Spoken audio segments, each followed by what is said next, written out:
लोग पहले सीधे मोदी जी को ही अप्रोच करते हैं। लोकल रिप्रेजेंटेशन, लोकल लीडरशिप क्यों फेल हो रही है भारतीय जनता पार्टी? क्योंकि भारतीय जनता पार्टी की लोकल लीडरशिप काफी मजबूत थी 90 के दशक।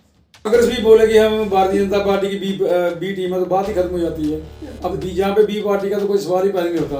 अब क्या है कि हर पार्टी अगर भारतीय जनता पार्टी की बात कर रहा है तो मुझे लगता है उन सब लोगों को भारतीय जनता पार्टी ज्वाइन कर लेनी चाहिए। अगर वो हमारा एक पार्ट मानते हैं भारतीय जनता पार्टी को ज्वाइन कर लेना चाहिए ताकि बी वाला लफ्ज ही खत्म हो जाए। एक ही लफ्ज है भारतीय जनता पार्टी। गुजरात में देखा गया आम आदमी पार्टी ने सीटें निकाली और वो अपने आप को नेशनल पार्टी कहीं ना कहीं प्रूव किया, तो वो किसकी नालायकी आप समझते हैं? मैंने आपसे एक सवाल पूछा था, मैंने कहा था रागा, राहुल गांधी बाबा आज के टाइम पे बीजेपी ने टर्म दी हुई है रागा बाबा का। तो रागा बाबा की जो ये पथ यात्रा है इससे इफेक्ट पड़ेगा भाजपा पे? सुरेंद्र भगत जी का सारे बोलते हैं कि आप वो हमेशा बड़े भाई के तौर पे देखते हैं, क्योंकि डीडीसी की आपने बात की कि डीडीसी जो था वो रूरल एरिया और ये अर्बन है, और अपने वाकई में 5 में से 4 सीटें आपकी मेहनत उसमें कोई क्या इसी चीज को देखते हुए आपको गांधीनगर में अब नए कार्यकर्ता भी ऐड ऑन हो गए हैं आपके साथ। कॉर्पोरेशन अगर मैं बात करूँ तो आपके एरिया में आते हैं वार्ड नंबर 253, उसमें से काफी उठा पटल देखने को मिलती है कि वार्ड प्रेसिडेंट भी आपने बनाए हैं, कॉर्पोरेटर के भी हेड हैं, सर वो क्या इकट्ठे चल पाएंगे? नमस्कार, मैं शुभम कोतवाल और आज मेरे साथ जो हस्ती है वो काफ़ी मानी हुई हस्ती है, अयोध्या गुप्ता जी। सबसे पहले आपका स्वागत है। धन्यवाद शुभम जी। अयोध्या गुप्ता जी के बारे में बता दूं कि हाल ही में जो लिस्ट आई भारतीय जनता पार्टी की तरफ से, तो भारतीय जनता पार्टी में उनको यूटी का सेक्रेटरी बनाया गया। तो सबसे पहले आपको मुबारकबाद है। धन्यवाद जी। सेक्रेटरी की मैंने बात कर ली, लेकिन एक बात मैं जनता को मैंने अभी बताई नहीं कि आप प्रभारी भी है गांधीनगर के। तो जो ये नया दायित्व है ये कैसा चल रहा है और क्या इसके बारे में आप बताना चाहिए जनता को? जिस तरह से अभी जो गांधीनगर का जो साउथ हमारे एक कॉन्स्टिट्यूंसी बनी है, जिसका जिला जो हमारा जिला साउथ बना है, उसका मुझे प्रभारी वो नियुक्त किया गया है। उससे पहले पार्टी ने मुझे जेके यूटी का स्टेट का सेक्रेटरी बनाया है। मैं पहला तो धन्यवाद करना चाहूँगा रविंद्र रैना जी का और अशोक जी का, जिन्होंने मुझ पर विश्वास रखा और मुझे इस काबिल समझा कि मैं स्टेट सेक्रेटरी का काम कर सकूं। मुझे लगता है कि उन्होंने जो मेरा पिछला काम था उसको देखते हुए उन्होंने मुझे ये पदभार दिया है। और मैं चाहूँगा कि जिस तरह से मैंने पहले जो आरएसपुरा ज़िला मेरे पास पहले था उसमें मैंने काफ़ी मेहनत से काम किया, और जब डीडीसी की इलेक्शन थी तो 5 वहाँ पे सीटें थी और 5 में से हम 4 सीटें जो है वो हमने भारतीय जनता पार्टी ने वहाँ पे जीती हैं। मुझे लगता है कि मैंने वहाँ 235 के करीब जो है वो सभा उस वक्त की थी, मीटिंग वगैरह की थी। मुझे लगता है उस काम को देखते हुए पार्टी ने मुझे आगे लाया है, तो मैं विश्वास के साथ पार्टी को भी कहना चाहूँगा। जी, मैं यहाँ आपकी बात से एक सहमत हूँ कि आपने बताया कि आपने काम किया। हमने शास्त्री जी का भी इंटरव्यू किया, मैंने सुरेंद्र भगत जी का भी इंटरव्यू किया। वो सारे बोलते हैं कि आपको वो हमेशा बड़े भाई के तौर पे देखते हैं, क्योंकि डीडीसी की आपने बात की कि डीडीसी जो था वो रूरल एरिया था। हाँ जी, हाँ जी। और ये अर्बन है, और आपने वाकई में 5 में से 4 सीटें आपकी मेहनत उसमें कोई क्या इसी चीज़ को देखते हुए आपको गांधीनगर में लाया गया? हाँ, क्योंकि जब कोई भी कार्यकर्ता जब काम अच्छा करता है तो पार्टी देखती है कि उस कार्यकर्ता को और काम दिया जाए।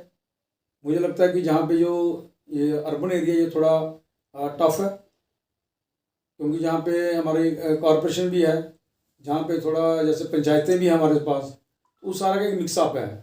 मुझे लगता है कि जैसे मैंने पहले आरएसपुरा का प्रभारी था, अभी कुछ एरिया जो है वो आरएसपुरा का जो इसमें ऐड ऑन हुआ है गांधीनगर के साथ, मुझे लगता है कि उसका भी एक बेस बन के जो है वो मुझे जहाँ पे लाया गया, ताकि मैं जहाँ पे अपना काम करके पार्टी को आगे ले जा सकूँ। हमने हाल ही में देखा जम्मू ईस्ट की मैं बात करूँ, एथम तक जम्मू ईस्ट हो गया, और आपका जो साउथ है वो भी बाहू तक बोलते हैं कि हो गया है। पुराने जो बूथ है उस पे कार्यकर्ता बोले, भाजपा के कार्यकर्ता की अगर बात करें डिसिप्लिन कार्यकर्ता माने जाते हैं। अब नए कार्यकर्ता भी ऐड ऑन हो गए हैं। आपके साथ कॉरपोरेशन, अगर मैं बात करूं जो आपके एरिया में आते हैं, वार्ड नंबर 52, 53, 54, उसमें से काफ़ी उठा पटल देखने को मिलती है कि वार्ड प्रेसिडेंट भी आपने बनाए हैं, कॉरपोरेटर के भी हेड है, तो सर वो क्या इकट्ठे चल पाएंगे? बिल्कुल। जब पार्टी किसी भी नीति को बनाती है तो वो कार्यकर्ता को सबके साथ मिलकर चलना पड़ता है, क्योंकि जब कार्यकर्ता एक कार्यकर्ता के साथ दूसरा लीडर जो हमारी लीडरशिप है उसके साथ कार्यकर्ता मिलकर काम करेगा, तभी भाजपा का जो नीतियां वो लोगों के बीच में हम ले जाके सकेंगे।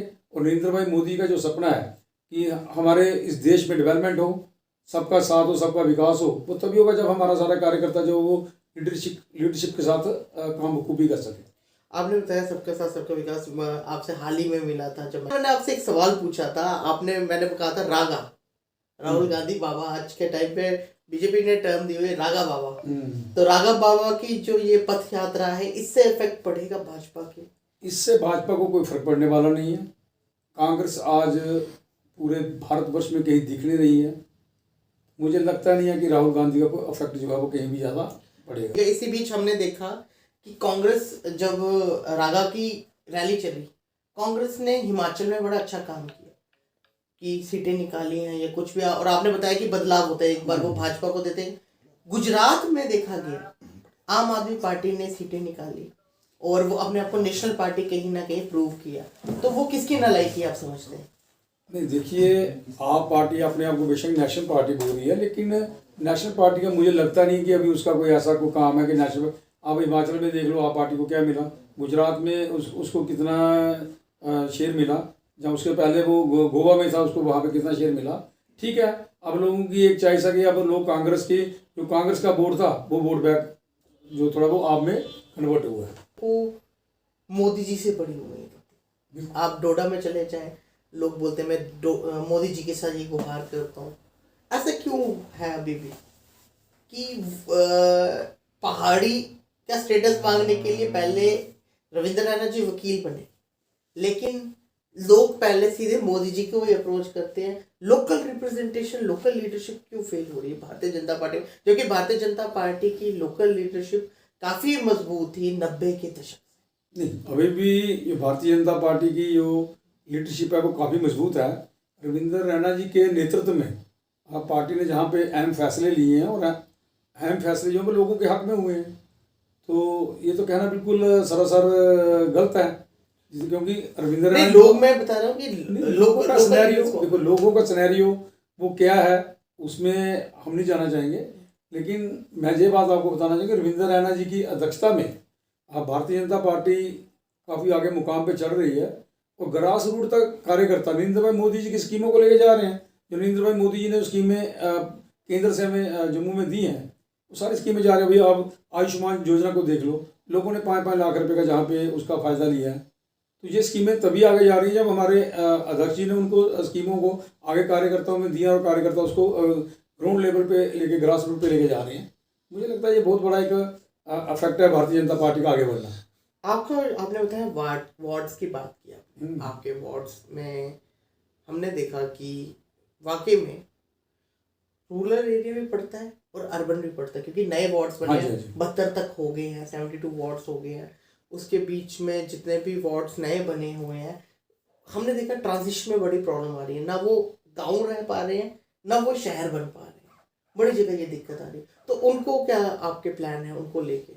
नहीं, देखो अब क्या कि जहाँ पे पंचायत है, नेचुरल बात है वो पंचायत ही रहेगी, और जहाँ पे अर्बन बॉडी में अगर वार्ड है तो वो वार्ड ही रहेंगे। तो अब कुछ एरिया, मैंने पहले आपसे बात की है कि कुछ जो एरिया है वो आरएसपुरा का है, वहाँ पे पंचायत, और खास करके आरएसपुरा सिटी में है, वहाँ पे म्यूनसिपलिटी है, और जहाँ पे म्यूनसिपल कॉर्पोरेशन है। तो मतलब आपको पहले भी इस तरह का है एक्सपीरियंस? मुझे अनुभव है, क्योंकि पहले भी जो क्षेत्र मेरे पास था उसमें 3 म्यूनसिपलिटी पहले भी थी, अरनिया में थी, बशनाह में थी और आरएसपुरा में थी, और उसके साथ साथ पंचायतें भी थी। मैंने ये पूरा मुझे पता है कि वहाँ पे किस तरह से काम करना है या कैसे किया जाता है। तो जहाँ भी हम कार्यकर्ता को साथ लेकर, और जो जहाँ की लीडरशिप है उसके साथ हम मिलकर, जो मुझे अभी सोच का जो मिला प्रभाव, हम उसको बखूबी आगे निभाएंगे ताकि भारतीय जनता पार्टी आगे बढ़े। सर हमने इस बीच ये भी देखा हुआ कि अपोजिशन की बात करें, अपनी पार्टी देख लें, उसको बोलते हैं भारतीय जनता पार्टी की बी टीम है। आम आदमी पार्टी को देख लें, उस पर और एलिगेशन लगते हैं कि भारतीय जनता की बी टीम है। अब ये दिन भी आ गए कि कभी कभी पीडीपी को भी कहा जाता है कि भारतीय जनता पार्टी की बी टीम है। तो असल में कांग्रेस भी बोले कि हम भारतीय जनता पार्टी की बी टीम है, तो बात ही खत्म हो जाती है। अब जहाँ पे बी पार्टी का तो कोई सवाल ही पहले नहीं होता। अब क्या है कि हर पार्टी अगर भारतीय जनता पार्टी की बात कर रहा है तो मुझे लगता है उन सब लोगों को भारतीय जनता पार्टी ज्वाइन कर लेनी चाहिए। अगर वो हमारा एक पार्ट मानते हैं तो भारतीय जनता पार्टी को ज्वाइन कर लेना चाहिए, ताकि बी वाला लफ्ज ही खत्म हो जाए। एक ही लफ्ज है भारतीय जनता पार्टी। तो अगर सर जनता को कुछ बताना चाहेंगे, आप क्या कहेंगे? मैं जनता को यही कहना चाहूँगा, जो नरेंद्र भाई मोदी जी की जो स्कीमें आई हैं उनका बखूबी फ़ायदा लें, और जो हमारे कार्यकर्ता हैं वो भी लोगों के बीच में जाके उन स्कीमों के लिए लोगों को बताएं, ताकि लोग जो है वो उन स्कीमों का फ़ायदा ले सकें और लोग जो है वो अपना काम कर सकें। तो ये थे अयोध्या गुप्ता जी, जिनको हमने फार फ्लंग एरिया में भी काम करते देखा और देखा था इनकी जब टेन्योर था, प्रभारी थे, उस एरिया को संभालते थे, तो 5 में से 4 डीडीसी इनके नेतृत्व में जीते। और ये बहुत बड़ी बात थी फार फ्लंग एरिया में, जहां भाजपा हमेशा जब भी सरकार बनाते थे रल मिल के आते थे। एक majority of vote Bharatiya Janata party.